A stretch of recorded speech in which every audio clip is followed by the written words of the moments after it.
Hər vaxtınız xeyir olsun Çinarə. Bəli, bakalavrlar üçün magistraturaya sənəd qəbulu bugün 23:59-da başa çatacaq və təbii ki, bundan əvvəl, yəni bir neçə müddət əvvəl xəbər verilmişdi ki, magistraturaya sənəd qəbulu elan edilib və təbii ki, bakalavrlar müəyyən sənədlərini toplayaraq qeydiyyatdan keçmişlər, amma indiki məqamda artıq gün bugün başa çatır və qeydiyyat üçün vaxt daralır və bu baxımdan da bakalavrlar tələsməlidir və qeydiyyat üçün hansı sənədlər lazımdır və proseslə bağlı daha təfərrüatlı informasiyanı hazırda qonağım Dövlət İmtahan Mərkəzinin mətbuatla iş şöbəsinin müdiri Xanlar Xanlarzadədən əldə edəcəyik. Xoş gördük Xanlar bəy. Buyurun, suallarımıza cavabı sizdən eşidək.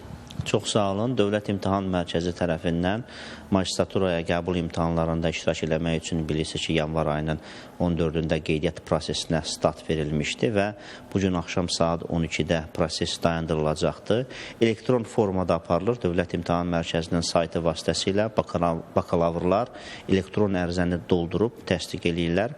Sadə bir prosesdir. Sizə təqribən bir 5-10 dəqiqə vaxt lazımdır ki, siz öz ərizənizi təsdiq eləyəsiniz. Əgər kimsə şəxsi kabineti yoxdursa, o özünə bir şəxsi kabinet açmalıdır. Daha sonra onun istifadəçi adı və parolundan istifadə eləməklə girir, öz şəxsi məlumatları sistemlə avtomatik götürülür şəxsi kabinetindən. Daha sonra o təhsil məlumatları və ərizənin təsdiqi. Bax, bu 3 bölmədən ibarətdir. Mütləq təsdiq etməyə əmin olmalıdır. Çünki imtahanda yalnız elektron ərizəsini təsdiq eləmiş bakalavrlar iştirak edə bilərlər. Hazırda 20.500-dən artıq bakalavr öz ərizəsini təsdiq eləyibdir. Mən qeyd eləmək istəyirəm ki, ötən illə müqayisə eləsək, bu illəri daha da çoxdur müraciət edənlərin sayı. Günün sonuna qədər bu bir qədər də artacaqdır.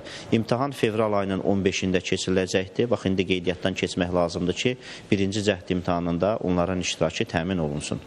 Təşəkkür edirəm ətraflı informasiyaları biz və tamaşaçılarımızla paylaşdığınız üçün. Belə elə aydın oldu ki, bakalavrlar üçün magistraturaya qəbul imtahanına sənəd qəbulu bugün artıq axşam 12-də başa çatacaq və proses elektron formada aparılır, yəni sənəd qəbulu və elə əldə etdiyimiz son informasiyaya görə 20.000-dən çox şəxs qeydiyyatdan keçib, amma bugün sonuna qədər rəqəm daha da arta bilər və bu baxımdan da elə yəni bakalavrlar Dövlət İmtahan Mərkəzinin rəsmi saytını izləyərək həm qeydiyyatdan keçə bilərlər, elektron kabinetləri vasitəsilə eyni zamanda lazım olan sənədlərlə və yenə onların çıxarışları ilə tanış ola bilərlər. Çatdıra biləcəklərimiz bu qədərdir. Söz yenidən sizdədir.